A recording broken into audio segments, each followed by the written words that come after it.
Hej. I denne her video vil jeg prøve at fortælle om gudssynet og menneskesynet i islam. Først og fremmest er det utrolig vigtigt, at man forstår, at islam er en virkelig streng monoteistisk religion.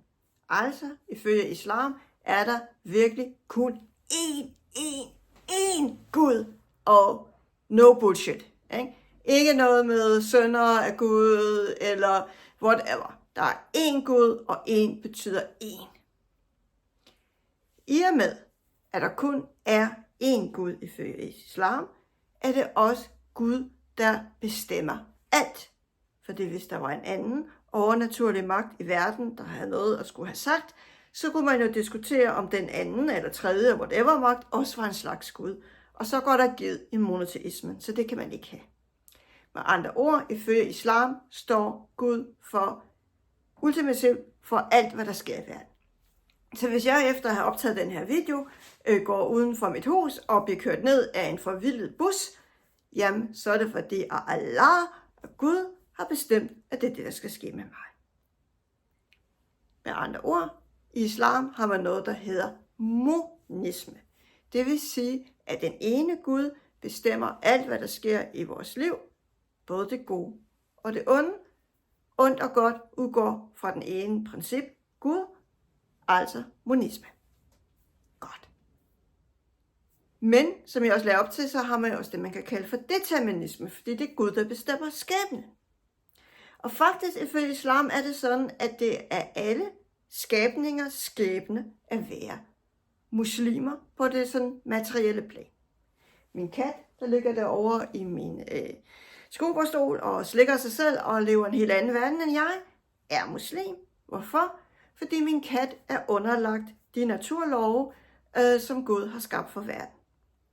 Og det samme er Karen her også. Jeg er ifølge islam, ifølge min materielle natur, min kropslige natur, faktisk muslim. Jeg er skabt til at være muslim. Og jeg kan heller ikke sætte mig ud over det. Jamen, jeg kan baske lige så meget, jeg vil med mine små arme, men jeg vil ikke kunne flyve. Og hvorfor? Det er fordi Allah, fordi Gud i sin visdom har skabt naturlov, herunder tyngdeloven, der gør, at man ikke bare kan flyve afsted ved at baske med hænderne. Dog har Gud også givet menneskene en særlig status, i og med, at min kat, den kan ikke gøre andet end at være muslim. Men jeg har fået et valg, fordi jeg har fået en frivillig. Jeg har kunnet vælge at følge islam, følge min natur, og jeg har hele tiden den valgmulighed. Jeg har så desværre sagt nej tak til den, og derfor så ved dommedag, så vil det gå mig rigtig ilde. Men jeg havde valget. Fordi jeg havde kunnet vælge at tilslutte mig islam bevidst, og dermed blive en perfekt muslim, der forener ligesom sin kropslige natur med en mental bevidst underkastelse under Gud, som er det, som ordet islam faktisk betyder, underkastes.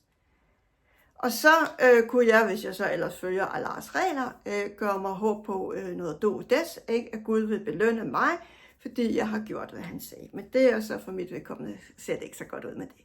Med andre ord, i islam har man også indeterminisme, man har altså faktisk et valg.